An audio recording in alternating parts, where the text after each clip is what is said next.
আমি যখন হাই স্কুলে পড়া শেষ করলাম, এবার কলেজে উঠেছি, পরীক্ষা দিয়েছি, তারপর এখন ভর্তি হওয়ার পালা। তো কলেজ ঘুরে দেখার জন্য একটা ফুপির সঙ্গে কলেজে যাই। একটু বলে নেই, কারণ গার্লস স্কুলের একটা বাইন্ডিং ছিল যে ছেলেদের সঙ্গে মিশতে পারি নাই। তো ইচ্ছাও ছিল না স্কুল ড্রেস পরা, একটা নিয়ম শৃঙ্খলার মধ্যে থাকা। হঠাৎ করে আমাকে কলেজে যেতে হবে, তাও পছন্দনীয় কোনো কলেজ না, কারণ সেখানে ছেলে মেয়ে অবাধে মেলামেশা করে, অর্থাৎ বসে থাকে, গল্প করে, যেটার মধ্যে আমি পড়ি না।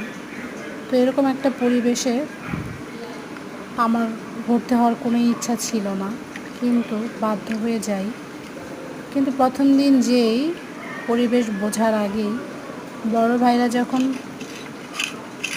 পরিচয় জিজ্ঞেস করে বাইন্ডিং করে দেয় যে কারোর সঙ্গে মিশতে পারবা না, তোমার ভালো মন্দ আমরাই দেখব, আমাদের কথা সব মেনে চলবা, কোনো ছেলেদের সঙ্গে কথা বলবা না, যখন ডাকবো এসে আমার সঙ্গেই শুধু কথা বলতে পারবা, তোমার প্রয়োজন হলে তুমি আমার কাছ থেকে সব রকম হেল্প নিবা।